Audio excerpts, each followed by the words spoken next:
ada salah satu habaib yang menjadi predator, yang dimana nama lengkapnya Habib Syafiq bin Zainal Abidin bin Alaidrus. Polda Jawa Tengah mengungkap kasus kekerasan seksual berbasis online dengan korban hingga 31 anak di bawah umur. Karena sudah memakan 31 korban anak-anak teman-teman. Dan menurut infonya setiap anak-anak videonya diberikan nama. Na'udzubillah min dzalik. Generasi terbaik katanya, kata Ustadz Adi Hidayat. Sangat-sangat tergelitik dengan pernyataan ala Ustadz Adi Hidayat, yang dimana beliau ini selalu menyanjung-nyanjung, mengagung-agungkan nasab Ba'alawi. Pengagungan beliau terhadap nasab Ba'alawi selalu mengeneralisir seluruh keturunan ini, nasab ini adalah orang-orang mulia. Tahukah Anda bahwa di antara sekian nikmat yang Allah anugerahkan kepada bangsa dan negara Indonesia ini adalah hadirnya generasi-generasi terbaik yang tersambung nasab mulianya kepada Rasulullah Sallallahu Alaihi Wasallam. Tahukah Anda yang menentukan bahkan mengusulkan hari dan waktu proklamasi kemerdekaan Negara Kesatuan Republik Indonesia itu adalah seorang Habib Ali bin Abdurrahman Al-Habsyi, atau dikenal dengan Habib Ali Kuitang. Pengagungan beliau adalah suatu kekeliruan yang dimana beliau mengeneralisir seluruh keturunan Ba'alawi ini semuanya bibit unggul, generasi terbaik, dan dimana dia memuji-muji orang seperti Habib Umar bin Hafiz, Habib Hasan, dan Habib-Habib lainnya sampai ke Habib Rizik Syihab. Karena memang dari tahun 2019 dulu saya mengikuti beliau, kagum kepada beliau, karena beliau dulu memuji para habaib juga. Fenomena Pilpres 2019 itu adalah bukti di mana beliau keterlibatannya atau pemujiannya terhadap kelompok Ba'alawi. Karena ijtima ulama, katanya ijtima ulama, seorang Habib memutuskan si fulan jadi presiden, si fulan jadi presiden. Sehingga apa? Saking fanatiknya Heri Pras dulu sampai membela pilihan beliau mati-matian, hampir mau taruhan nyawa dulu. Itu adalah fakta. Jadi mana sampai ada teman saya di kampung, karena dia di pihak Jokowi, saya di Prabowo. Prabowo ini adalah hasil ijtima ulama. Saya sampai debat di situ habis-habisan, sampai ditawarin untuk taruhan gorok leher, sampai di titik itu.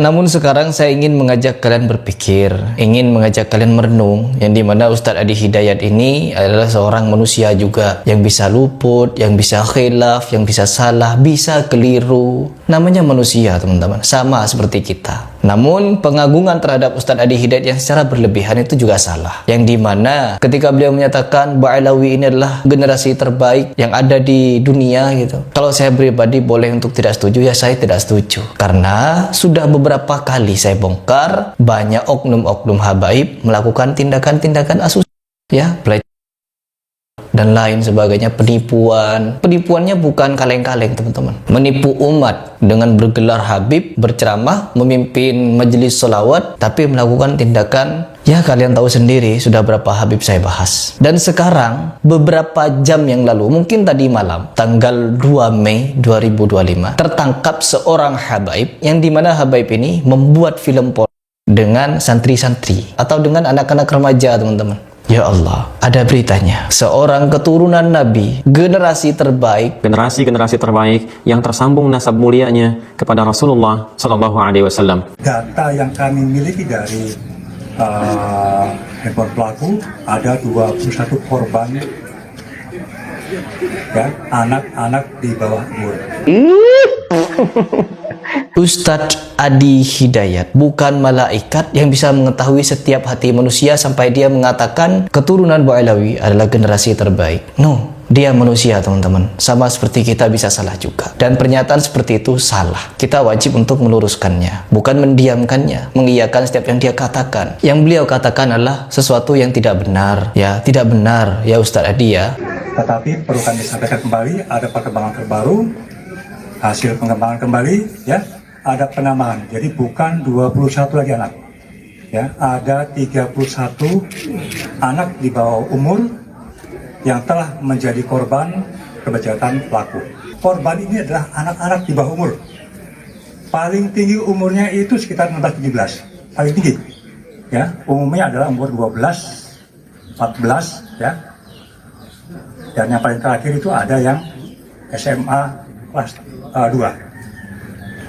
Yang dimana kalau kita melihat dari kasus 1, 2, 3, 4 sampai hari ini, bahkan tahun berapa itu ya, sekitar 5 tahunan yang lalu, ada berita tentang habaib. Habaib ini mempelajari ilmu hikmah. Ya, hikmah itu ya, yang mengarah pada perdukunan. Dia mengaku sebagai tabib, teman-teman. Ahli hikmah ini mengaku sebagai tabib. Lalu apa yang dilakukan? Pasien-pasien perempuannya dibuat tidak sadar, pasien-pasien perempuannya dibuat pingsan. Lalu setelah sadar dari pingsannya, tiba-tiba ada di kasur dan lain sebagainya. Entah diapain. Dan itu dilaporkan kepada polisi. Na'udzubillah min dzalik. Ustadz Adi Hidayat, seperti yang disampaikan oleh banyak orang, bahwa fatwa antum, pernyataan antum itu didengar banyak orang, dipercaya banyak orang. Kalau antum menyatakan hal-hal yang sedemikian rupa, akan banyak orang yang mengambil bahwa pernyataan antum itu sesuatu yang bisa dibenarkan mutlak. Apakah tidak tahu bahwa muslim di Indonesia ini sangat fanatik, fanatik buta malah. Bukan sekedar fanatik, teman-teman. Kita disuruh fanatik memang, kita disuruh taklid, tapi jangan buta. Jangan buta dan tuli. Ya Ustadz Adi Hidayat, lagi-lagi saya di sini memberikan kritikan yang dimana antum itu tidak tepat di dalam memberikan pernyataan bahwa Ba'alawi adalah generasi terbaik. Terbukti dengan beberapa kasus yang ada di Indonesia, baik itu penipuan, kasus dawir, kasus doktrin takhayul dan khurafat, belum lagi bid'ahnya. Bahkan yang lebih parah, orang yang Anda puji-puji seperti Al-Habib Umar bin Hafiz, apa yang dia lakukan? Di Yaman sana, dia membuat Ka'bah tandingan dengan dikatakan sebagai makamnya Hud alaihi salam. Apa yang dilakukan di sana? Tawaf. Tawaf di kuburan, teman-teman, dipimpin sama Umar bin Hafiz. Assalamualaikum ala sayyidil mursalin. Assalamualaikum ala khatimin nabiyyin. Balik kepada tu, mari kepada kaum kula, balik pada Yaman tu. Di Yaman ni ada orang pergi mengaji zaman dua. Kalau di Sana'a tu bagus, dia mengaji mengikut sunnah, ikut Quran, sunnah Nabi SAW. Tapi yang mengaji di Hadraul Maut tu, ada yang hulu melampau sampai pergi buat haji di kubur Nabi Hud, tawaf. Ni di Kedah ni depa jemput mai dah Tok Syekh dia. Macam mana dia orang tahu bahawa kubur Nabi Allah Hud tu ada di Hadramaut, di wadi sekian-sekian? Macam mana dia orang tahu? Bila kita cek-cek, rupa-rupanya tahu melalui mimpi seorang habib. Ini isu dia. Islam hujah kita menurut Quran, sunnah, ijma' dan qiyas. Yang ni yang disepakati lah. Nah, Quran, sunnah, ijma' dan qiyas. Mimpi dia, mimpi boleh jadi hujah. Mimpi boleh jadi hujah. Tak, mimpi tak boleh jadi hujah. Sekali lagi Ustadz Adi Hidayat, semoga antum itu beristighfar, semoga antum itu kembali ke jalan yang benar, tidak lagi menyampaikan hal-hal yang konyol, apalagi mendoktrin umat agar taklid buta kepada Habib, generasi terbaik, berpengaruh dan lain sebagainya. Saya tidak sepakat dengan hal itu. Jadi di sini saya juga menghimbau kepada Ustadz Adi Hidayat untuk menarik kata-katanya, mengklarifikasi, dan tidak lagi mendoktrin umat untuk taklid buta kepada Habaib, untuk mempercayai setiap dikatakannya, apalagi menganggapnya sebagai generasi terbaik. Karena kalau ditimbang dari segi nasab pun 500 tahun 500 tahun nasabnya tidak tersambung melalui kitab nasab. Asal kalian tahu itu. Apalagi masih muda-muda ya, sangat-sangat mudah diberikan panggung, diberikan mikrofon untuk ceramah. Akhirnya apa? Rusak. A'udzubillahi minasyaitonir rajim. A'udzubillahi minasyaitonir rajim. Tabat ya babil habib, tabat ya babil habib. Kita ini girang, kudu girang. Kita ini berada di bulan kelahirannya baginda Maulana Muhammad. Diperintahin sama Allah buat apa? Buat kita. Makanya kita guru kita Habib Hasan ngadain tiap hari majlis buat apa? Kita lihat tuh Abu Jahal. Kita lihat tuh Abu Jahal yang udah dikatain sama Allah, tabat ya babil habib, udah jelas celaka. Tapi hadirin, ini Abu Jahal. Abu Lahab, bukan Abu Jahal. Kacau. Ke mana-mana didandani, dipayungi payung tornado, teman-teman, muter-muter. Kenapa kaki Habib yang nakal? Kenapa kaki Habib yang narkoba, yang maksiat, yang nakal, yang kotor dibandingkan kepala kiai yang pakai sorban? Masih lebih mulia. Kenapa kaki Habib yang maksiat itu? didandani seperti orang pengantin, teman-teman. Saking dimuliakannya dia. Dan sekarang ada salah satu habaib yang menjadi predator, yang dimana nama lengkapnya Habib Syafiq bin Zainal Abidin bin Alaidrus. Tidak perlu saya bacakan beritanya karena sudah memakan 31 korban anak-anak, teman-teman. Dan menurut infonya, setiap anak-anak videonya diberikan nama. Na'udzubillah min dzalik. Adili Jokowi, tangkap Jokowi. Adili Jokowi, tangkap Jokowi. Saya berharap tulisan itu ada di seluruh pelosok Indonesia agar KPK bekerja jebloskan biang koruptor, saudara. Setuju tidak? Setuju tidak? Angkat tangan semua, takbir. Takbir. Sallu ala Nabi. Pak Jokowi disumpah-sumpahin, didoakan rungkat, didoakan jatuh, didoakan hancur sehancur-hancurnya 2 periode. Periode ketiga bisa menaikkan anaknya sebagai wakil presiden. Nanti periode keempat bisa jadi anaknya jadi presiden. Pingsan Rizik, orang iri hati, nggak bisa melihat kelebihan orang lain. Buat propaganda, dia PKI, dia nggak becus, dia orang bodoh. Sebodoh-bodoh dia jadi wakil presiden, sebodoh-bodoh dia jadi presiden. Dia tukang kayu, bukan tukang halu. Nggak ngaku-ngaku dia anak raja, nggak ngaku-ngaku dia cucu nabi, cucu orang hebat begini begitu. Dia jadi orang hebat, itu baru manusia, bukan seperti Rizik. Belum jadi manusia kalau Rizik. Ingat Jik, babi itu adalah hewan yang sangat benar dan sangat cerdas dalam mendidik anak. Bayangkan ada 6 ekor anak babi, 6-6-nya jadi babi, nggak ada yang jadi orang. Anak orang kayak lu, moro-moro jadi orang, malah jadi babi. Saudara, saya bisa memadamkan neraka jahanam. Kalau ini sulit Anda pahami, karena pemahaman Anda sangat terbatas tentang syariat Nabi Shallallahu Alaihi Wasallam, Anda perlu tanya. Jangan Anda langsung memvonis orang-orang saleh. Anda akan malu dan Anda dicap sebagai orang yang kurang ajar sama aulia. Anda gak paham kok langsung memvonis. Beliau bisa mi'raj, terbang ke langit, tapi mi'rajnya tanpa buruk. SpaceX apalagi Citylink, beliau mi'raj hanya pakai jubah, udah mirip Piccolo. Dan yang paling menakjubkan, beliau mi'raj tidak cuma sekali, 10 kali. Bayangkan, 5 kali lagi beliau mi'raj, itu setara dengan jumlah trofi Liga Champions Madrid. Antum berpikir, ini terlalu mengada-ngada, di luar nurul. Itulah yang namanya karomah. Jangan pakai logika, antum hanya perlu iman dan kebodohan. ente semua bohong Ji. Ente mengarang cerita tentang kebangkitan PKI, sementara PKI leluhur ente sendiri. Ente gempar-gemborkan banyak ini ante-ante Belanda. Ternyata ante Belanda datuk lu sendiri. Kemudian ente teriak-teriak orang-orang ulama yang nempel dengan pemerintah itu ulama su, nggak boleh diikuti. Ternyata datuk ente Utsman bin Yahya ante Belanda, udah ante pemerintah kafir lagi, udah ante penjajah kafir lagi. Itu memilukan. Saudara, apa jadi yang mengharuskan kita untuk ikut si Rizik ini? Ente bilang ulama-ulama yang berada di pintu sutrah, mereka-mereka yang bersahabat, yang dekat dengan pemerintah ulama su, kata kau. Sementara yang kita cek datuk kau, Utsman bin Yahya, dekat dengan Belanda. Belanda itu kita tahu, penjajah kafir lagi. Musuh leluhur kami, bukan leluhur kau, leluhur kami. Jadi jangan sampai kau sama-samakan. Belanda itu musuh leluhur kami, bukan musuh leluhur kau. Leluhur kau itu muhibbin Belanda. Indonesia natijah min nataij Tarim. Indonesia ini adalah buah dari gerakan dakwah ulama Tarim. الخير والنور الذي وصل إلى إندونيسيا بواسطة العلماء من آل بيت النبي محمد الذين هاجروا من تريم من حضرموت إلى إنديا ثم إلى إندونيسيا.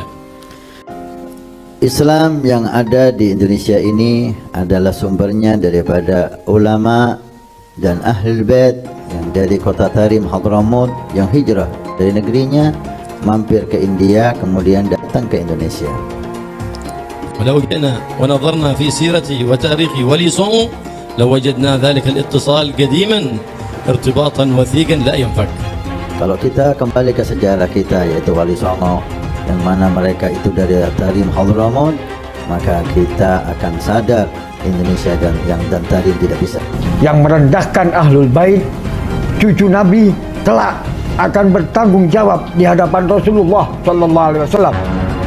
Belajar dengan kami Ahlul Bait, walaupun Bahlul lebih utama daripada 70 ulama atau kiai. Bahwa saya Habib derajatnya lebih tinggi, bahwa saya Habib lebih mulia, bahwa bagaimanapun buruknya saya, maka saya tetap yang memberi syafaat kepada kalian semua. Jadi surga dan neraka itu sangat bergantung pada apakah saya meridoinya atau tidak. Ada di kalangan para habaib itu yang sampai mengatakan bahwa bahkan ketika ada orang yang ahli maksiat, ketika dia tidak taat formulasi agama, dia tetap bisa masuk surga dengan jalur VVIP kalau mencintai golongan kami dan lain sebagainya. Sebenarnya betulkah sih nggak sambung nasab Ba'lawi ini?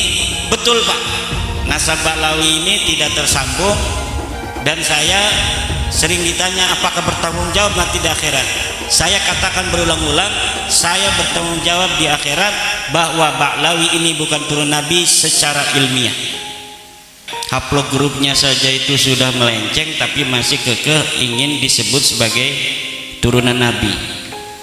Ketika kitab nasab tidak ada yang mencatat mereka, kenapa mereka masih mau ngaku turunan Nabi? Ketika kitab sejarah sama sekali tidak mencatat nama-nama leluhur mereka, kenapa mereka masih mau mengaku sebagai keturunan Nabi? Orang-orang yang mengaku keturunan Nabi ini memang mendapatkan privilege tertentu dari masyarakat. Ba'lawi penjajah spiritual, ya, kebab al-ngedabrus, waduh, penjajah orangnya VOC. Ba'lawi rungkat, Masya Allah, satu Habib gila lebih mulia dari anjing gila. La ilaha illallah. Kalau berisik dengar suara Habib, azanin aja, ketawain aja, ketawain. Setan tuh ngajak orang sesat. Dari dulu gak ada ulama yang membatalkan nasabnya Ba'lawi, gak ada ulama yang membatalkan nasabnya para habaib. Sekarang muncul Imad, muncul Abbas, Raja Dangdut ikut-ikutan. Jawab yang kompak, kacau atau tidak? Yang mengajakkan kesesatan apa namanya? Kurang kompak, apa namanya?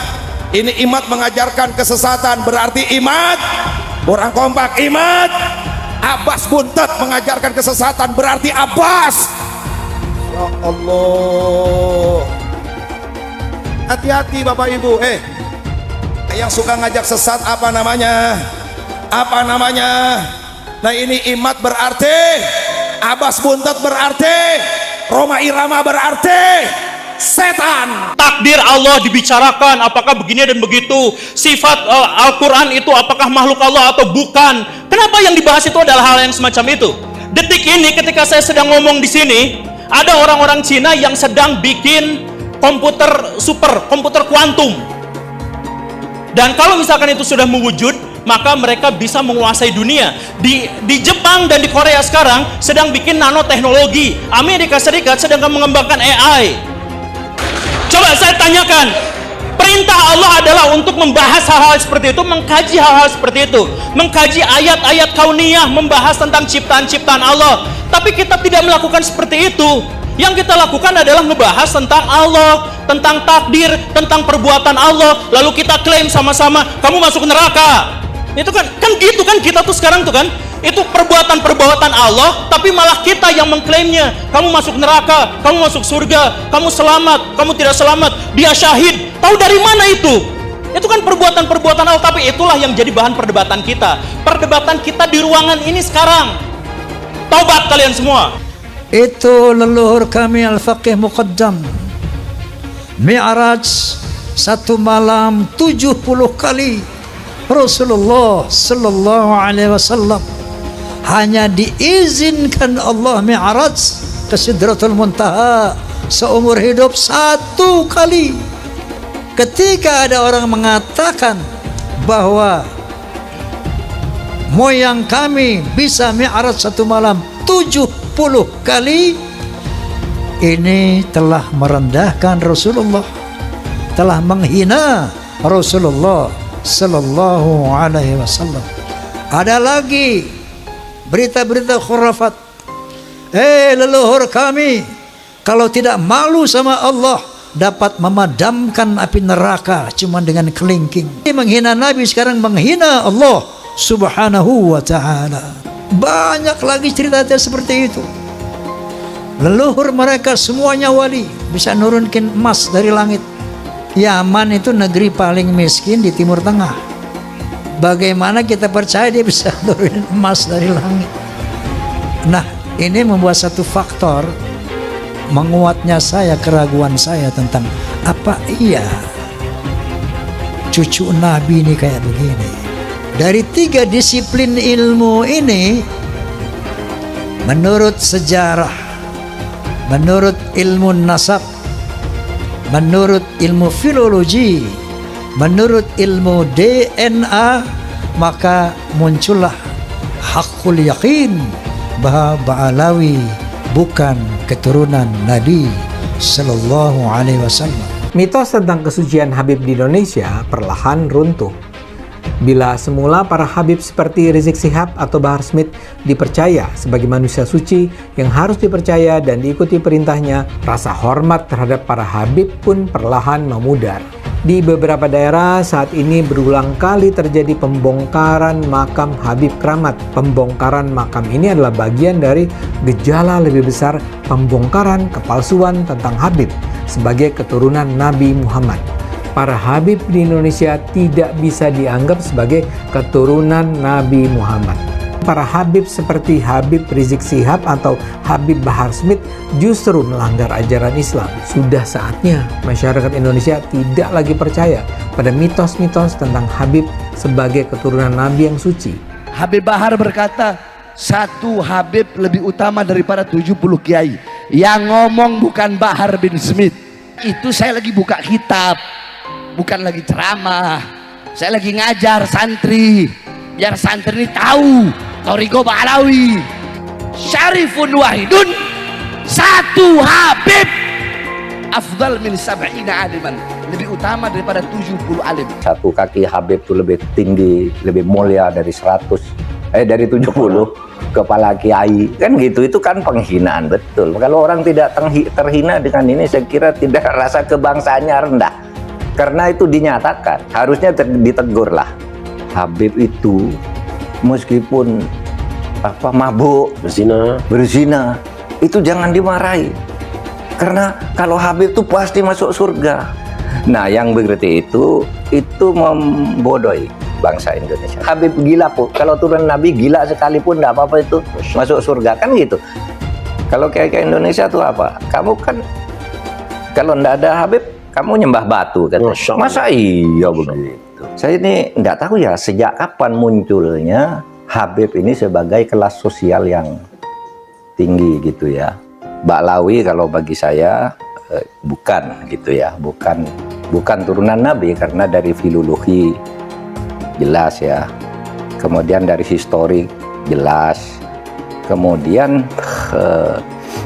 juga DNA yang terakhir itu. Belajar sama satu Habib sama ukurannya belajar dengan 70 kiai, sama ukurannya belajar dengan 70 kiai, gitu loh Habib. Satu Habib, walaupun Habibnya jahlun, maksudnya bodoh kata Iwa, walaupun Habibnya jahlun, maksudnya bodoh kata Iwa, itu ukurannya perbandingannya amat 70 kiai yang alim. Itu ukurannya perbandingannya amat 70 kiai yang alim. Perbandingannya. Sayyidul Imam Faqihil Muqaddam di dalam manaqib sejarah hidup beliau diceritakan bahwa Al-Imam Faqihil Muqaddam adalah orang-orang yang besar. Beliau adalah orang-orang yang hebat. Bahkan diceritakan beliau pernah mi'raj, saudara-saudara, bertemu dengan Allah dalam satu hari 70 kali, saudara-saudara. Bertemu dengan Allah dalam satu hari 70 kali, saudara-saudara. Kalau aku tidak malu kepada Allah Ta'ala, maka neraka jahanam itu akan aku matikan. Kalau aku tidak malu kepada Allah Ta'ala, maka neraka jahanam itu akan aku matikan. Al-Hamid ngeluarin rantai emas dari langit. Wah. Keramatnya Al-Hamid tuh, keluarin rantai emas dari langit sampai ke bumi.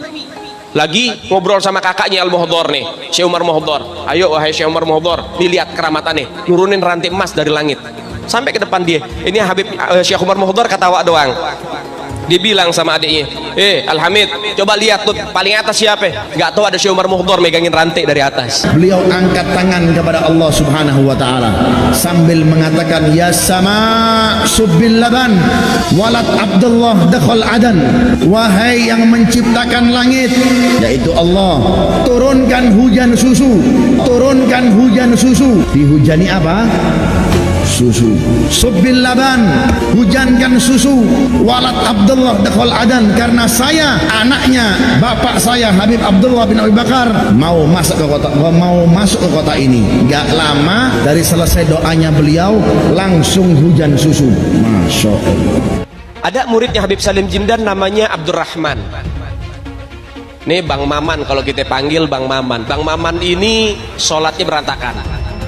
Bang Maman ini maksiatnya luar biasa, ibadah kocar kacir. Habib Salim Jindan dikabarin sama muridnya, Beb, Maman meninggal. Sebelum ditutup, habis beliau tulis, ditaruh tuh kertas, beliau bilang, Man, gue tahu lo ibadahnya berantakan, tapi lo cinta sama dzurriyyat Nabi Muhammad, ikhlas dari dalam hati. Nanti kalau malaikat munkar nakir datang nanya pertanyaan kubur, jangan lo jawab, Man, lo kasih surat dari gue, lo masuk surga tanpa hisab. Umat Islam mulai gaya, mulai mengkoreksi Habibnya, mulai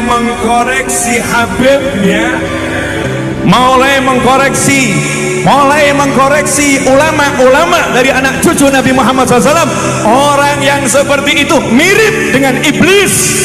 Orang yang seperti itu mirip dengan iblis. Sudah dijelaskan, orang yang mati bawa benci sama keluarga Nabi, bukan hanya umat Nabi dia keluar, saudara. Bukan hanya keluar dari umat Nabi, sampai dia keluar dari agama, keluar dari Islam, saudara sekalian. Artinya apa? Tidak ada kesempatan mendapatkan pertolongan dari baginda Nabi Muhammad. Man ahabbahum ahabbahallah. Siapa yang cinta dengan keluargaku para habaib, dzurriyyat Nabi Muhammad, ahlul bait Nabi, maka dia akan dicintai oleh Allah. Wa man abghadahum abghadahallah. Siapa yang benci kepada keluargaku, maka dia juga akan dibenci oleh Allah Subhanahu wa taala. Rasa kebanggaan saya terhadap Indonesia itu ternodai oleh sikap-sikap beberapa habaib dan para pejuang Indonesia itu diremehkan. Misalnya cerita bahwa proklamasi kemerdekaan Mei 17 Agustus itu karena bisikan Habib tertentu kepada Bung Karno, itu kan tidak pernah ada dalam cerita itu. Tidak ada Habib, cerita Habib ini tidak pernah ada di dalam sejarah, kecuali dulu menjadi Usman Yahya itu menjadi muftinya Belanda, yang mengharamkan kita melawan Belanda. Justru itu Habib yang jelas itu tertulis dalam sejarah. Kalau Habib berbisik ke Bung Karno kapan? Dan tidak pernah ada cerita itu. Nah kok sekarang lalu Habib, lalu para pejuang dihabibkan semua kan? Diponegoro, siapa lagi? Imam Bonjol. Wah itu kebanggaan orang Jawa loh, Diponegoro itu. Lalu dihabibkan. Habib dari mana? Limited edition ini. Muka-muka impor. Kalau lo kan muka lokal. Hidung pesek, pipi tembem. Mata belok. Persis kayak celengan Semar. Sekarang ada disebut hal rame, dibicarain di TikTok. Saya punya kakek yang baru jelek-jelekin, Habib Utsman bin Yahya. Dia bilang antek Belanda. Zaman dulu itu Belanda luar biasa loh. Habib Utsman punya langkah. Beliau memang dalam kitabnya Manhajul Istiqamah ada membahas untuk tidak ada pemberontakan, tapi bacanya yang jelas, jangan cuma pas garis itu aja. Itu di situ disebutkan. Bahkan bukan cuma Habib Utsman, dulu almarhum Kiai Haji Hashim Asy'ari juga begitu. Bahkan bukan cuma Habib Utsman, dulu almarhum Kiai Haji Hashim Asy'ari juga begitu. Dulu almarhum Kiai Haji Hashim Asy'ari juga begitu. Ada namanya Kapiten Patimura. Kapiten Patimura ini adalah sosok kiai besar dari Maluku. Nama aslinya adalah Kiai Haji Ahmad Lusi. memiliki pondok pesantren besar di Maluku, Indonesia bagian timur. Al-Habib Ali bin Abdurrahman Al-Habsyi Kuitang, beliau yang memfatwakan ketika tanggal 17 Agustus Soekarno membacakan teks proklamasi mendeklarasi daripada kemerdekaan Indonesia. Beliau di hari Jumat itu, ba'da Jumat beliau fatwakan, sekarang saya fatwakan setiap tanggal 17 Agustus wajib pasang bendera merah putih di rumah-rumah kalian. Siapa yang nyuruh? Itu fatwa Habib Ali bin Abdurrahman Al-Habsyi Kuitang. Bendera merah putih, siapa yang memberikan instruksi kepada Bung Karno untuk membuat bendera merah putih sebagai bendera Indonesia? Itu adalah fatwa Al-Habib Idrus bin Salim Al-Jufri Palu Al-Khairat. Lambang negara Garuda, siapa yang buat? Al-Habib Asy-Syarif Hamid Al-Gadri dari Pontianak, keluarga baginda Nabi Muhammad. Lagu 17 Agustus Pramuka, lagu syukur, siapa yang buat? Al-Habib Husin Al-Mutahhar dari Semarang, dzurriyyat baginda Nabi Muhammad. Jadi Anda jangan berpikir, ini habaib di Indonesia jasanya apa? Banyak, itu yang baru kecatat. Itu yang baru ketahuan. Masih banyak lagi daripada keluarga Nabi Muhammad yang tidak mau masuk buku karena perjuangannya ikhlas karena Allah dan Rasul. Siapa Imam Bonjol? Semua pasti bilang pahlawan, betul apa enggak? Imam Bonjol pahlawan Indonesia bukan? Pahlawan nasional bukan? Sekarang siapa namanya Imam Bonjol? Al-Habib Muhammad Syahabuddin, beliau habaib dari kalangan bin Syahab.